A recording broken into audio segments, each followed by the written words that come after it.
Hello, everybody. Once again, thank you so much, all of you, for connecting today to our event, The Sustainable Reset.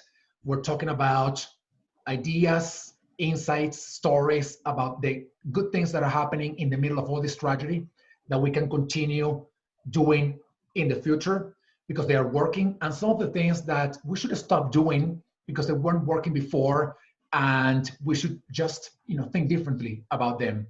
Very excited to have an amazing second and last panel of the day to talk about this with Talie Schwager, Erica Keswin, and Bonnie Clipper joining us from different areas in the country, in the United States.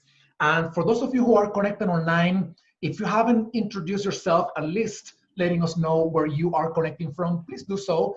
Let everybody else know where you are connecting from, whatever in the world you are. It's always a great privilege to have sort of this global scope and this global reach.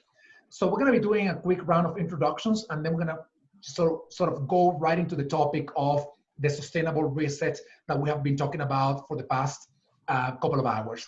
So Erica, let's kick it off with you. Hi, how are you doing? I'm fine. Greetings from Northwest Kent, Connecticut. My name is Erica Keswin. I'm a workplace strategist where for the last 20 plus years, I focus on helping companies improve performance through people and in a variety of different ways. And I'm also an author of a book that came out about a year and a half ago called Bring Your Human to Work. 10 surefire ways to design a workplace that's good for people, great for business, and just might change the world. And I'm really happy to be here. Thank you, Erica. Thank you so much for joining us today from, I think, the cold Northeast right now. Talie, hello. Hi everyone. Thank you for joining. My name is Talie Schwager, as Enrique said.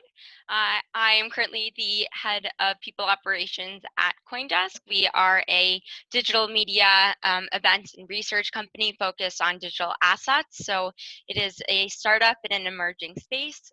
Very excited to talk about the strategies that we put in place to productively work from home, and some of the things that we will be sunsetting upon return to, or upon entering the new normal that we will face in the future. So thank you for having me. Thank you, Talie. Thank you for joining us. Bonnie, hello. Hey, greetings from Austin, Texas. I'm Dr. Bonnie Clipper. I'm the Chief Clinical Officer at Wambi. We are a health technology company that focuses on employee engagement, clinician burnout, and including the patient in the interactions and experiences that they have. So I'm excited to be here today because for us, gratitude is at the base and the foundation of everything we do. And it's really a great time to be bringing more gratitude into the workplace. So thank you for having me. Thank you, Bonnie. It is an honor to have you all. Thank you for joining a very diverse panel that we have today to talk about what we're going through from different perspectives. I want to start asking you the following. I think we're going through three crises happening simultaneously. One of them is people getting infected or dying because of coronavirus. The other one is the financial crisis that is stemming out of the coronavirus. And the other crisis that few people are talking about is the mental health implications of what we're going through right now. And little are we talking about it, but I want to go back to you and ask you all, how do you think the implications of this crisis will play out in people's well-being, personal well-being, mental well-being, and what can we do to, I'm going to say it in simple terms, make it easier or as easy as possible for everybody to sort of go through this crisis, but also look forward for a better future? Anybody?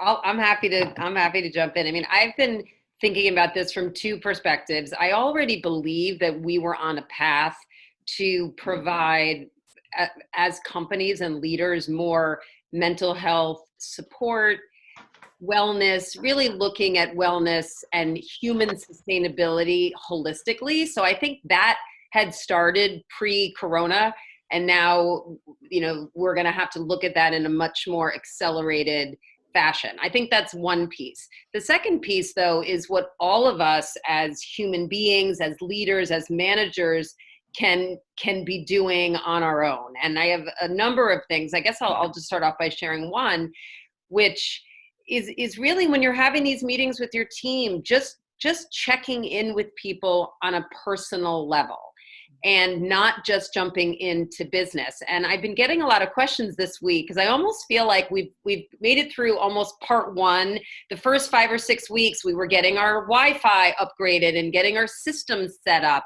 But now we're in this new bit of a steady state, and people are saying to me, do I still need to do these check-ins? And my feeling is, to your point with the different crises, dying, we have financial crisis, we have mental health crisis. Every day, the emotions are up and down. I'm urging people to continue to check in with your teammates. It doesn't have to be for 20 minutes of an hour-long meeting. Everybody can go around for 30 seconds. You can do an exercise where people give 1 or 2 adjectives to say how they're feeling so that you can take the pulse and then help each other out personally, but also professionally.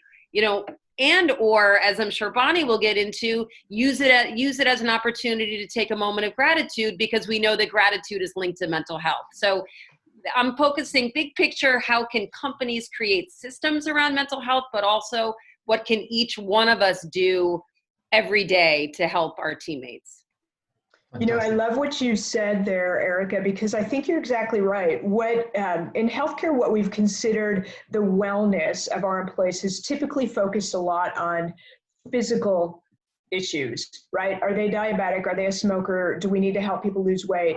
So I think it's something that has changed forever, and it's a good change that we're recognizing that mental health is part of well-being, and it needs to stay. And from our perspective, certainly gratitude is often viewed as one of those things that's just warm and fuzzy. And sometimes, what is that gratitude thing? It's so powerful. And there is a lot of research behind gratitude that actually shows how it rewires your brain and changes your thinking. So we're seeing people reach out to us that are just very interested in how can we bring more of this into our organization. I also like what you touched on just in terms of the check-in. So you've reminded me that I have a really wonderful tool that I've not used yet. And it's something that's called the Fist to 5. So literally when you start a call, it's how's everybody doing today? And it's either 0 or good. And that's a super, super simple, just seconds of a way to get a check-in. So thank you for reminding me about that. But I think that it is important just to get a sense of where everybody is. And Enrique, you touched on sort of the different issues that we're experiencing. So the health part of this, the pandemic portion is touching all of us in some way, shape, or form. Generally, many of us are very safe, and I'm grateful for being able to hunker down. I'm grateful that I actually have Wi-Fi, I have a home. I'm good, but many people are not. So I think that there's an opportunity for us just to think about how we can maybe help others in this, and feeling grateful for what we have. Also thinking about doing these regular check-ins are a really good way, because some of our coworkers might be struggling in ways that we really aren't even aware of. So that was really great information. Thank you for sharing that, Erica. Thank you, Bonnie. Thank you for that. Talie, do you want to add anything to that? I know you're living this every day in your organization. Yes, absolutely. And the check-ins is actually something that we have encouraged managers to do on a daily basis every time that they get on a Zoom call with their employees. How are you doing? And I start every call like that with employees as well, regardless of what the actual topic of the conversation is due to be. But beyond that, we've looked to improve transparency, because people are uncertain. We're supposed to move offices in June or May, and that we don't know if that's going to happen. And so just making sure that the communications from the top are really, really transparent. And even if it is a 20-minute all hands company meeting, we're doing those more frequently to make sure that everybody has their questions answered as well.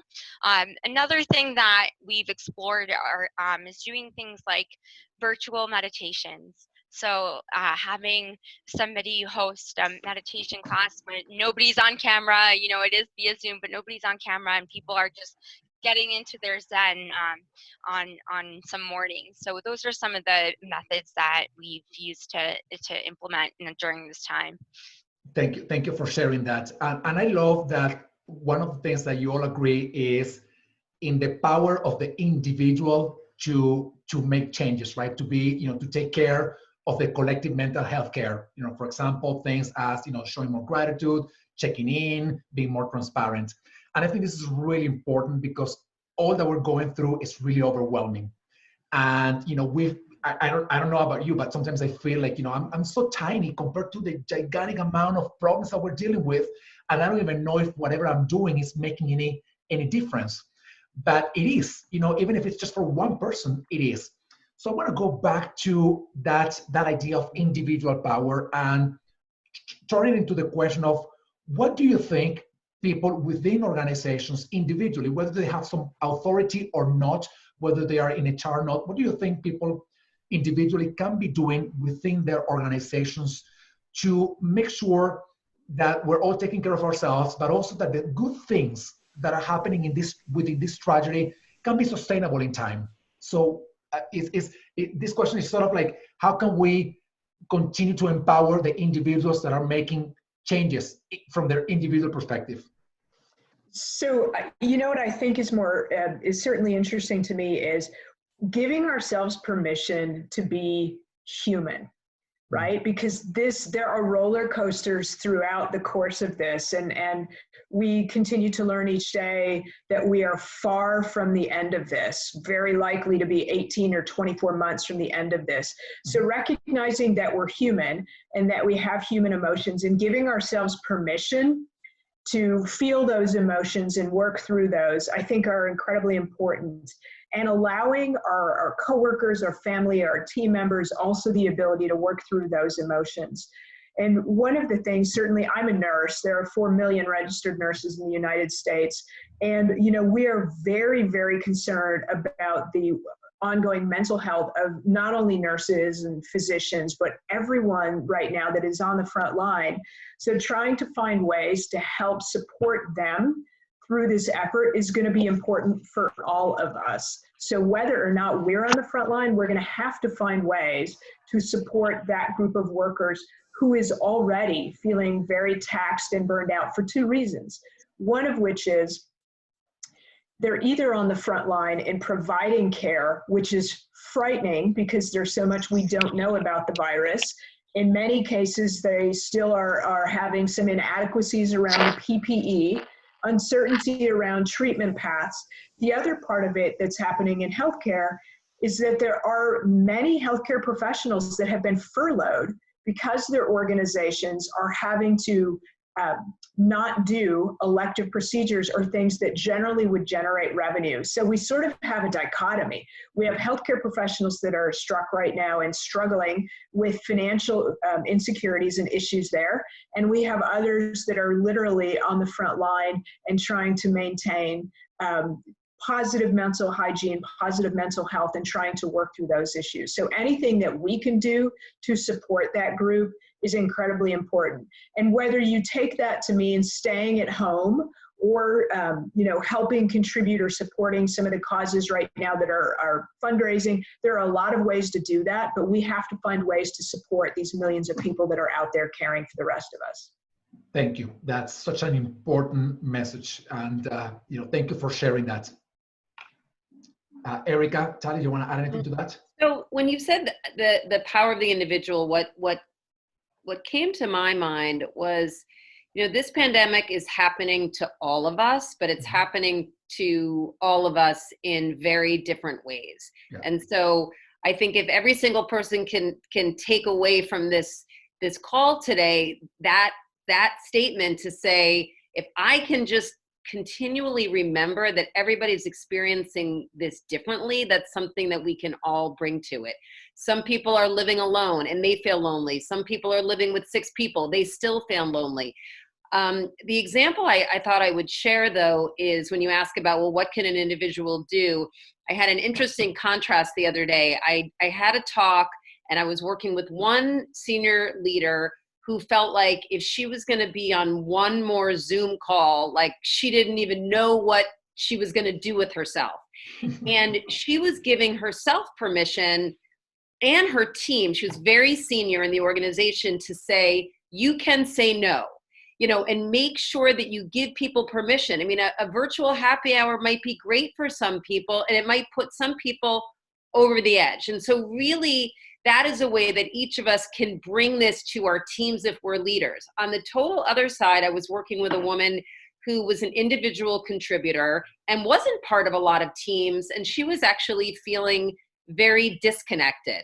And one of the things I said to her was that this is an opportunity right now that wisdom and leadership really is coming in all shapes and sizes, and all of us can bring the humanness to this, to what's going on right now. So I said to her, why don't you, do you have any employee resource groups in your company? Yes, I'm part of a women's one.